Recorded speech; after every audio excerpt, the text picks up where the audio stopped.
Welcome to The Explainer. Our whole goal here is to break down complex topics into frameworks you can actually remember, especially for something as high stakes as the AFK exam.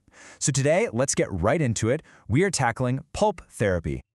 So, this is a really important question to start with. Is it the technique, how perfectly you do the procedure, or is it the diagnosis that really makes or breaks your success? Well, let's dive in, because the evidence is crystal clear on this. Meticulous technique is great, but it's basically useless if you've got the wrong diagnosis. One of these is way more important to get right, both in the real world and for your exam. All right, so here's our game plan. We're going to walk through this just like you would in the clinic. We'll start with the most critical step, diagnosis. Then we'll look at the different tasks you can take for vital versus irreversible pulpitis. And finally, we'll wrap it all up in a neat decision framework you can use. Okay, first up, diagnosis. And let me tell you, this really is the critical first step. Everything we're about to discuss hinges on getting this part right. And this right here is the main takeaway. The condition of that pulp, that's what dictates everything else. You can be the most technically gifted clinician in the world, but even the most perfect technique is doomed to fail if the diagnosis was wrong from the get-go. It's not about just picking a procedure from a list. It's about understanding the biology first. Now, things get even trickier when we're talking about kids, right? A child's pain report, often not super reliable, and getting them to cooperate can be a whole other battle. But here's the key clinical point. Those standard tests we use on adults, like electric pulp tests and thermal tests, they just aren't reliable in primary teeth or immature permanent teeth. So, what are we left with? We have to lean much more heavily on the objective stuff, what you can actually see and measure. We're talking radiographs, looking for any periapical or furcation changes. That's our gold standard here. All right, so this leads us to the big decision point, the main fork in the road. Is it reversible pulpitis or irreversible pulpitis? Seriously, your entire treatment plan is going to depend on the answer to this question. So what is pulpitis? At the end of the day, it's just inflammation of the pulp. But the key distinction, the question you have to ask yourself, is this: can the pulp heal?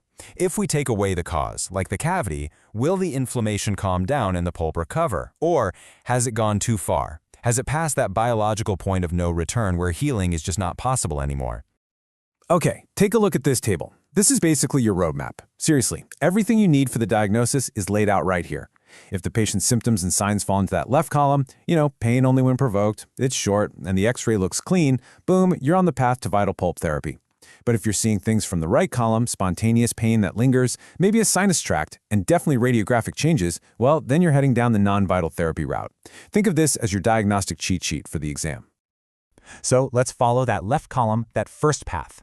We're talking about vital pulp therapy options.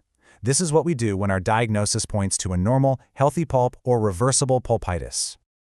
And what's the goal here? It's all about one word: preservation. The whole point is to keep the pulp alive and healthy. We want to get rid of whatever is irritating it and then give it a chance to heal itself, maybe even lay down some new protective dentin.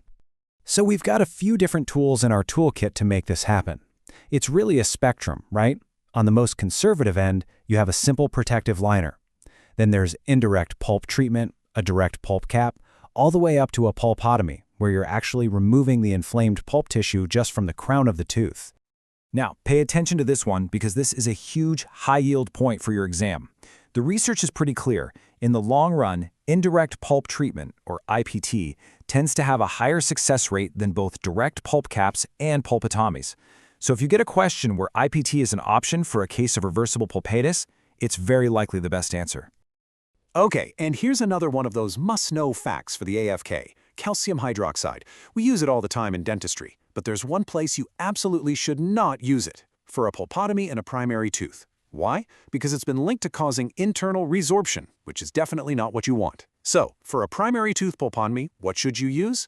Think MTA, mineral trioxide aggregate, or formicrezol, not calcium hydroxide. Got it?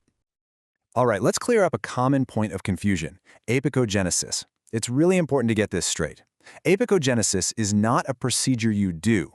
It's the result you're hoping for. It's a biological process. So when you perform a vital pulp therapy, like a pulpotomy, on a young permanent tooth with an open apex, your goal is apicogenesis. You're trying to keep that pulp alive so the root can finish forming all on its own, naturally. Okay, so we've covered the vital pulp path. Now, let's switch gears and look at the other side of our diagnostic chart, non-vital pulp therapy options. This is for when that pulp has unfortunately crossed the point of no return into irreversible pulpitis or necrosis.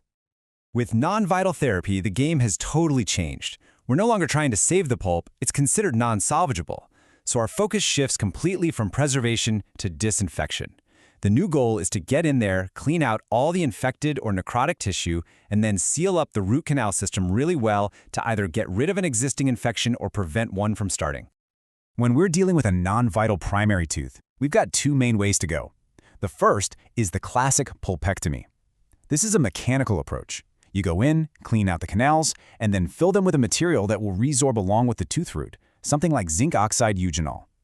The other option is more of a chemical approach called lesion sterilization and tissue repair, or LSSTR for short. So what is LSTR? Well, the big difference is there's no instrumentation of the canals. You don't use files. Instead, you clean out the pulp chamber really well, and then you place a special triple antibiotic paste right over the openings of the canals. The idea is that this paste will disinfect the entire system. After that, you seal it all up with a good restoration, like a glass ionomer base and a stainless steel crown. It's a neat alternative, especially in certain cases where instrumentation might be difficult. Now, what about a non-vital, immature permanent tooth? This is a whole different ballgame.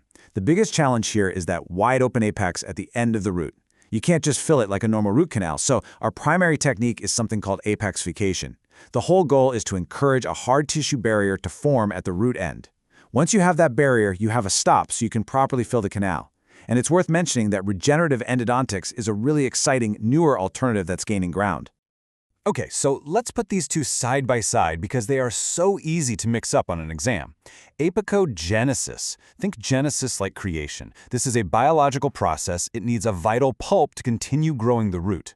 Apicofication. Think fix or creating a fixed barrier. This is for a non-vital tooth. You're not growing the root, you're just creating a plug at the end. So one is a vital therapy outcome, the other is a non-vital therapy procedure. That's the key difference. All right, we've covered a lot of ground, so let's pull it all together. We're going to distill this down into a super clear, high-yield framework that you can take with you into the exam. So, here they are, your pulp therapy golden rules. If you remember nothing else, remember these. Number 1, diagnosis dictates everything. Number 2, reversible pulpitis means you're doing vital therapy. Irreversible pulpitis means non-vital therapy. Simple as that. 3, for vital therapy, indirect pulp treatment has the best track record. 4, apexogenesis is for vital pulps to continue development. Apexification is for non-vital pulps to create a barrier. And finally, the big one, do not use calcium hydroxide for a pulpotomy in a primary tooth. Use MTA or formicrosol instead. Seriously, lock these points in your brain. They are pure gold for the exam. And that brings us to our final question, which is really about the future. As regenerative endodontics gets better and better, are we going to see a shift? Will we move away from just creating an artificial barrier with apexification and move towards a future where we can consistently regenerate a brand new, living pulp dentin complex? I mean, that's the real holy grail, isn't it? It's an exciting time, and it'll be fascinating to see how this field evolves.